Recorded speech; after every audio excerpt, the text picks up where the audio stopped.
नमस्कार दोस्तों, आप सभी का फिर से स्वागत है आपके अपने यूट्यूब चैनल इनसाइड फार्मा पर। एक इम्पॉर्टेंट अपडेट है बच्चों regarding the common recruitment examination जो एम्स बेसिकली कंडक्ट करवा रहा है। तो कुछ ओपनिंग्स निकली हुई हैं अलग अलग पोस्ट के लिए। फार्मासिस्ट पोस्ट की बात करेंगे सबसे पहले। आप ये देख सकते हो नोटिस नंबर 355/2025। ये 11 तारीख को आया है। बेसिकली डिटेल रिक्रूटमेंट एडवर्टाइजमेंट है, DRA है for the common recruitment exam. ठीक है, अब इसमें ना एम्स और बाकी जो सेंट्रल गवर्नमेंट बॉडीज़ हैं, इंस्टीट्यूट्स हैं, उनके लिए जो ओपनिंग्स निकली हैं उसके बारे में ये रिक्रूटमेंट एडवर्टाइजमेंट है। ठीक है, तो इसमें कौन कौन सी रिक्रूटमेंट्स है एक देख लेते हैं एक बार। देखो, आपका जो ऑनलाइन रजिस्ट्रेशन है ना वो ऑलरेडी चालू हो चुका है। ठीक है, 14 तारीख को स्टार्ट हो गया था। एंड देन आपका ये 2 दिसंबर इसका लास्ट डेट है। तो उससे पहले आपको सजेस्ट करूँगा जिसको भी भरना है वो फिल कर दीजिए और तैयारी अपनी कंटिन्यू रखिए। ठीक है, 2 दिसंबर को इसका लास्ट डेट है। उसके बाद सबमिशन जो है NOC, जो भी लोग ऑलरेडी काम कर रहे हैं गवर्नमेंट इंस्टीट्यूट्स में, गवर्नमेंट बॉडीज़ में, सेमी गवर्नमेंट या क्वाजी गवर्नमेंट या PSUs में, ऑटोनोमस बॉडीज़ में, ठीक है, जो भी ऑलरेडी काम कर रहे हैं या किसी भी इंस्टीट्यूट में जो फंडेड है बाय द गवर्नमेंट, उसको ना NOC सबमिट करना होगा। वर्किंग एप्लीकेंट्स जो भी ऐसी कैटेगरी में आ रहे हैं उनको 6 दिसंबर तक NOC सबमिट करना है। ठीक है, अब बेसिकली जो डेट है स्टेटस कि आपका जो एप्लीकेशन जो आपने फॉर्म फिल किया है वो एक्सेप्ट होगा या रिजेक्ट होगा, ताकि अगर एक्सेप्ट हो तो आप अपियर करोगे एग्ज़ाम के लिए, वो स्टेटस पता चल जाएगा 8 दिसंबर तक। ठीक है, एडमिट कार्ड जो है as per the scheme of the examination आ जाएगा। एंड ये टेंटेटिवली बोला जा रहा है कि जो कंप्यूटर बेस्ड टेस्ट होगा, CBT होगा, वो 22 दिसंबर से 24 दिसंबर के बीच में हो सकता है। ये भी टेंटेटिव है। ठीक है, तो ये आप अज्यूम कर सकते हैं मोटा माटी, आप 1 महीने का टाइम है आपके पास। ठीक है, तो डेट जो है स्किल टेस्ट के लिए वो बाद में नोटिफाई किया जाएगा। अब एक एक करके हम देख लेते हैं बाकी चीज़ें भी।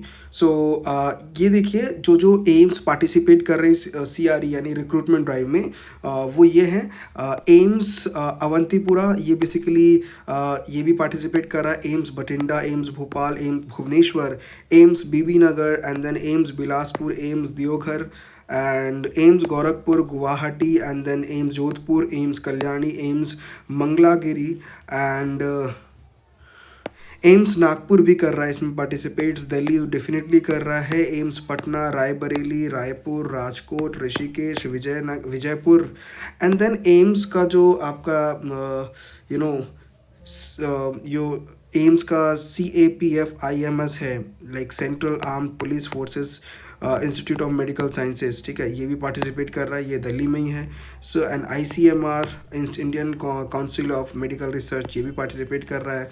Then JIPMER, Pasteur institute of India, and then rural health training centre Najafgarh, ये सब पार्टिसिपेट कर रहा है। इसके अलावा बच्चों regional institute of paramedicals nursing sciences RIPANS, ये भी कर रहा है मिज़ोरम।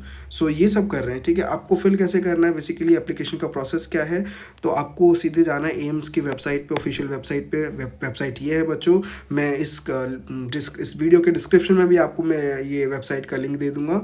ये है www.aimsexams.ac.ni। ठीक है, इस पे जाना है आपको और सारा प्रोसेस ऑनलाइन ही है फॉर्म फिल करने का। इस पे जाके फटाफट फॉर्म फिल कर दीजिए। एंड देन उसके बाद बच्चों आपका कुछ टाइम बाद पता चल जाएगा कि आपका फॉर्म जो है एक्सेप्ट हुआ या रिजेक्ट हुआ। तो प्रॉपरली फॉर्म फिल कीजिएगा। ठीक है, कुछ मिस्टेक नहीं होनी चाहिए। आप लोगों को एक चीज़ बहुत ज़्यादा ध्यान देनी है बच्चों का, मेनली रिजेक्शन जो होता है वो होता है फ़ोटो, सिग्नेचर और थंब इम्प्रेशन जो अपलोड करते हैं वो गलत तरीके से अपलोड होता है। तो उस वाले पार्ट में थोड़ा सा आपको ज़्यादा ध्यान रखना है। ठीक है, नेक्स्ट आगे बढ़ते हैं। अगर आप किसी ऑर्गेनाइजेशन में ऑलरेडी काम कर रहे हैं तो वहाँ के हेड ऑफ द ऑर्गेनाइजेशन या डिपार्टमेंट से, हेड ऑफ द डिपार्टमेंट से आपको एक्सपीरियंस सर्टिफिकेट भी गेन करना होगा। उसमें लिखा होना चाहिए कि कितने समय तक के लिए आपने काम किया है, वहाँ पर डेट, मंथ, ईयर। ठीक है, बेसिक पे, कंसोलिडेटेड भी सब मेंशन होना चाहिए। ठीक है, इंडिकेट होना चाहिए उसमें। तो ये है आपका। And then finally present employer से अगर आप ऑलरेडी किसी गवर्नमेंट लाइक इंस्टीट्यूट में काम कर रहे हैं, सेमी गवर्नमेंट में भी या क्वाजी गवर्नमेंट या PSU ऑटोनोमस बॉडी या किसी भी इंस्टीट्यूट जो गवर्नमेंट फंड कर रही है, उसमें मैंडेटरी है बच्चों आपको नो ऑब्जेक्शन NOC लाना।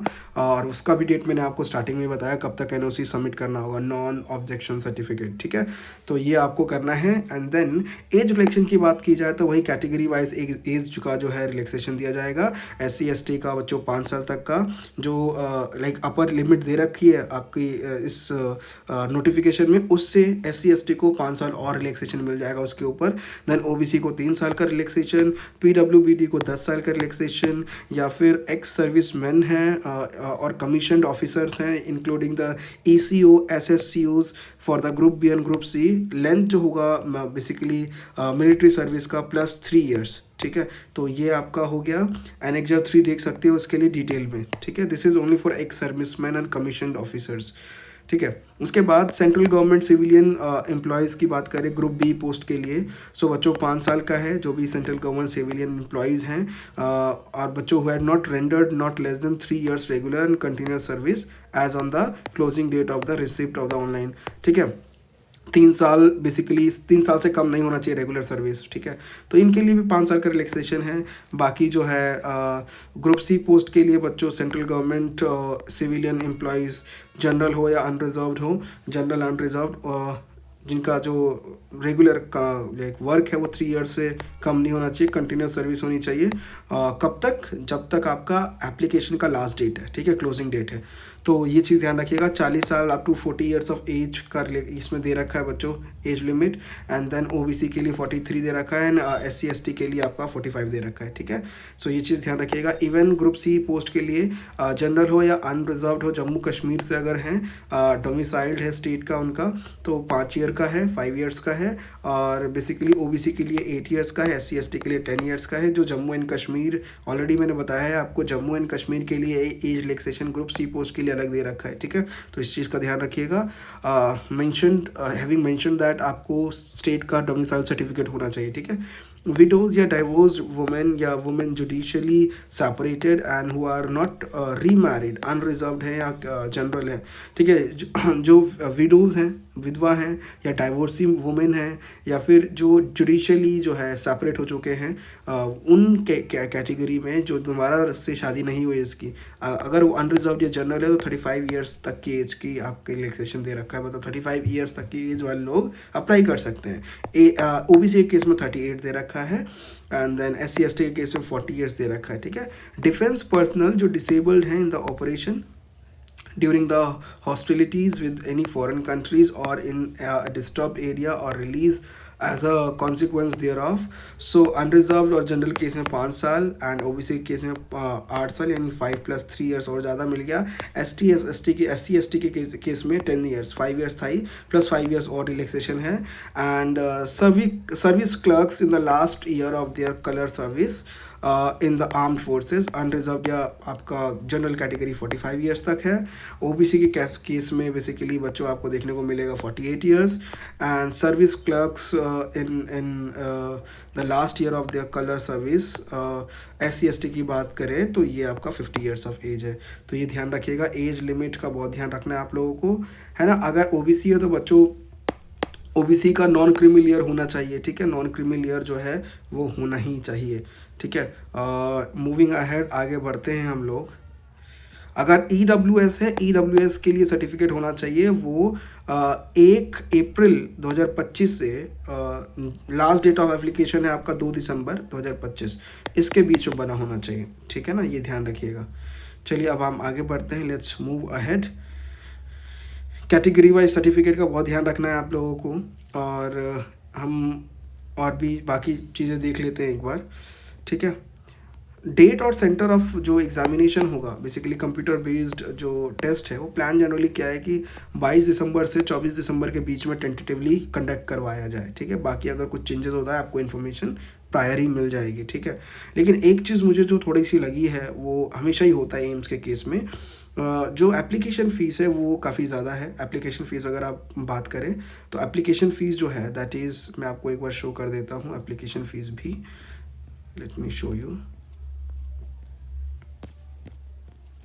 ये एप्लीकेशन फ़ीस अराउंड 3000 है for the general and OBC category students. ठीक है, तो ये डॉक्यूमेंट्स जो है, डॉक्यूमेंट में सब कुछ मेंशन्ड है ऑलरेडी।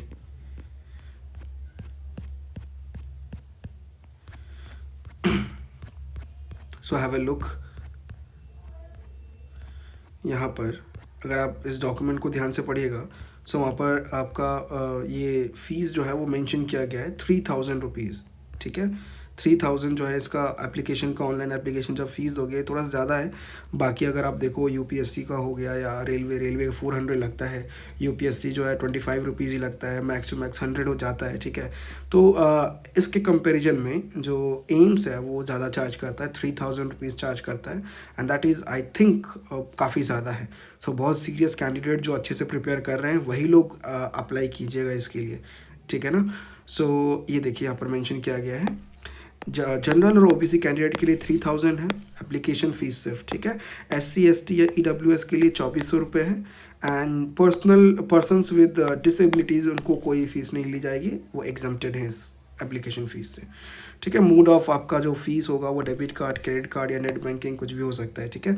चलिए अब आगे बढ़ते हैं, कहाँ कहाँ पर ये ओपनिंग्स हैं और किस किस पोस्ट के लिए ओपनिंग्स हैं, ठीक है। सो देखिए असिस्टेंट डाइटिशियन या वार्डन के लिए है फूड, और इसमें जो सिलेबस का मेन डोमेन पार्ट होगा वो आपका होगा food and nutrition diets, English में होने वाला है ये। असिस्टेंट एडमिनिस्ट्रेटिव ऑफिसर या असिस्टेंट या executive office assistant, junior administrative officer, office superintendent, general administration, CCS rules, ये सब जो है basics of computer, FR SR, ये आपका डोमेन रहेगा सिलेबस का। स्किल टेस्ट होगा और इंग्लिश में रहेगा ये पेपर। सेम आपको आप देख सकते हो यहाँ पर मेंशन्ड है, junior administrative assistant, LDC, lower divisional clerk, या फिर एसडी, सीनियर एडमिनिस्ट्रेटिव असिस्टेंट, अपर डिविजनल क्लर्क, ये सब के लिए मेन कोर रहेगा। इनके लिए आपका general maths and English skill test रहेगा, और बाइलिंगुअल में हिंदी और इंग्लिश आप ऑप्ट कीजिएगा एप्लीकेशन के टाइम, एप्लीकेशन फिल करते टाइम, तो कोई एक में आपका एग्जाम होगा, इंग्लिश या हिंदी दोनों का ऑप्शन है यहाँ पर। जूनियर इंजीनियर, सिविल, इलेक्ट्रिकल, इन सब के लिए भी है, असिस्टेंट इंजीनियर, मैकेनिकल, है ना, ईएनटी स्पेशलिस्ट, आपका जो junior audiologist, speech therapist, technical assistant ENT, तो इसके लिए भी आपको देखने को मिलेगा सिलेबस, ऑडियो, स्पीच, हियरिंग, तो ये सारे ओपनिंग्स हैं, ठीक है। एक एक करके मैं आपको देख रहा हूँ, आपको मैं ना इसका लिंक मैं डिस्क्रिप्शन में भी दे दूंगा, एक बार आप जाके पूरा सही से देख लें। अब मेन ये देखते हैं, ये फार्मासिस्ट स्टूडेंट्स के लिए है, फार्मासिस्ट या फार्मासिस्ट ग्रेड 2, डिस्पेंसिंग अटेंडेंट या फिर स्टोर कीपर ड्रग, ठीक है। इसका मेन कोर होगा फार्मेसी से क्वेश्चन आएगा और इंग्लिश में एग्जाम होने वाला है, ठीक है। तो ये ध्यान रखिएगा, इसके लिए एक अलग separate AIIMS, CRE, ESIC, DSSS भी हो गया या RRB हो गया, इनके लिए मैंने एक अलग से प्लेलिस्ट बनाऊंगा, आप लोग उसको जाके रेफ़र कर सकते हो। सिर्फ ऑथेंटिक और टू दी पॉइंट बातें होगी वहाँ पर, आप लोग वो सारी चीज़ें फॉलो करोगे तो डेफिनेटली आप लोगों का एग्ज़ाम बहुत ही अच्छा बेहतरीन होने वाला है, आप लोगों का कॉन्फिडेंस लेवल बूस्ट होगा और आप लोग मैक्सिमम क्वेश्चन जो है हाई प्रिसीजन के साथ सही करके आओगे, ठीक है। तो उसके लिए आप स्टे ट्यून्ड, और जितना ज़्यादा हो सके इनसाइट फार्मा यूट्यूब चैनल को सब्सक्राइब कर दो। जेन्युइन और एकदम ऑथेंटिक आपको सारा इन्फॉर्मेशन, इवन दी गाइडेंस और मेंटरशिप यहाँ मिलने वाली है, ठीक है। बढ़ते हैं आगे। सो ये सारे पोस्ट हैं, ये पोस्ट एक बार आप देख लीजिएगा, जिस भी कैटेगरी में मैंने मेनली जो है फार्मासिस्ट जो भी अप्लाई कर रहे हैं उनके लिए ये काफ़ी रिक्वेस्ट आई थी, तो मैंने ये वीडियो बनाया है। बट इसमें काफ़ी सारे ऑप्शंस, जो भी आपके भाई बंधु जो प्रिपेयर कर रहे हैं ऑलरेडी, उनको आप ये शेयर कर सकते हो, काफ़ी सारे पोस्ट हैं, तो ये आप देख सकते हो, ठीक है। यहाँ पर पोस्ट 52 पोस्ट हैं, ठीक है, तो ये आप देख लीजिएगा। और ये भी मेंशन्ड है यहाँ पर कि आपके हर लाइक एम्स में कितने कितने कहाँ पोस्ट है, ठीक है। और पे लेवल देख सकते हो आप, जैसे असिस्टेंट डाइटिशियन का पे लेवल 6 है। इसमें क्वालिफिकेशन क्या चाहिए, MSc चाहिए फूड एंड न्यूट्रिशन में किसी रिकॉग्नाइज यूनिवर्सिटी या इंस्टीट्यूट से, 2 साल का एक्सपीरियंस चाहिए, preferably in the large teaching hospital. So ये चीज़ ध्यान रखनी है आप लोगों को, ठीक है। सेम आप बाकी जो है पोस्ट के लिए देख सकते हो, मैं आप लोगों को बता देता हूँ। फार्मासिस्ट के लिए अगर आप फार्मासिस्ट की बात की करो तो फार्मासिस्ट जो है इसके लिए यहाँ पर देखिएगा, अगर आप लोअर डिविजनल क्लर्क है, सीनियर एडमिनिस्ट्रेटिव असिस्टेंट है, एंड देन UDC है, ऐसे करके आप आगे बढ़िए तो आपको यहाँ पर फार्मासिस्ट का एक सेक्शन मिल जाएगा। इसमें आपको मेंशन किया होगा कि भाई कितने कितने जो है जो पे लेवल रहने वाला है। सो मैं आपको वो शो कर देता हूँ। सो ये टेक्नीशियन देखिए यहाँ पर फार्मासिस्ट के लिए देखो, यहाँ पर फार्मासिस्ट की जो कैटेगरी है किस किस के लिए ओपनिंग है, फार्मासिस्ट के लिए है, फार्मासिस्ट ग्रेड 2 के लिए है, डिस्पेंसिंग अटेंडेंट के लिए है, स्टोर कीपर ड्रग के लिए, ठीक है। यहाँ पर देखिए डिस्पेंसिंग अटेंडेंट की रिक्वायरमेंट एम्स ऋषिकेश में है, वैसे ही फार्मासिस्ट की रिक्वायरमेंट एम्स अवंतीपुरा में है, ठीक है। एज लिमिट भी दे रखी है बच्चों, एज लिमिट का भी एक मुझे लग रहा है थोड़ा सा कंसर्न है, 27 is the upper limit, 21 to 27 ही यहाँ पर लिमिट दे रखी है, ठीक है। पे लेवल दे रखा है, देख सकते हो आप लोग, है ना। तो बढ़ते हैं आगे। अब देखो अलग अलग इंस्टीट्यूट की रिक्वायरमेंट अलग है, कहीं कहीं पर डिग्री इन फार्मेसी चाहिए और कहीं कहीं डिप्लोमा चाहिए। मोस्टली जगह आप डिप्लोमा देखिएगा, जैसे यहाँ पर भी डिप्लोमा चाहिए, यहाँ पर भी डी फार्मा चाहिए, यहाँ एम्स बिलासपुर में देखिए डी फार्मा चाहिए। और इसके अलावा बच्चों आपका लाइसेंस होना चाहिए, आप रजिस्टर्ड होने चाहिए फार्मेसी काउंसिल में, ठीक है। तो ये चीज़ भी ध्यान रखिएगा। न्यू दिल्ली वाले की इसमें अगर आप देखो एम्स न्यू दिल्ली में, यहाँ पर एज जो है वो 18 से 30 दे रखा है, 18 से 30। उसमें भी कैटेगरी वाइज रिलैक्सेशन डेफिनेटली होगा। पे लेवल 5 होने वाला है और डिप्लोमा भी चलेगा और डिग्री भी इस वाले केस में आप अगर आपका डिग्री भी है दैट इज़ ऑल्सो फाइन, ठीक है। डिग्री इन फार्मेसी या डिप्लोमा इन फार्मेसी, ऐसे आपको बहुत सारे अदर इंस्टीट्यूट्स भी मिलेंगे जहाँ पर डिप्लोमा तो मोस्टली हर जगह चाहिए, कहीं कहीं पर डिग्री भी एलिजिबल है, तो आप उसके अकॉर्डिंग देख के अप्लाई कर सकते हो, ठीक है ना। So you can see here, देखो जैसे यहाँ पर आपका एसेंशियल में डिग्री इन फार्मेसी दे रखा है, स्टोर कीपर न्यू दिल्ली में ही है, पे लेवल 6 है इसका, तो डिग्री तो इसमें चाहिए ही चाहिए, ठीक है। एंड देन डिज़ायरेबल क्या है कि आपका एक्सपीरियंस होना चाहिए स्टोरिंग में, डिस्ट्रीब्यूशन ऑफ ड्रग में, in the store drug store of the hospital और the well established pharmaceutical concern, ठीक है। तो ये चीज़ याद रखिएगा, ध्यान रखना है आपको ये सारी चीज़ें, ठीक है।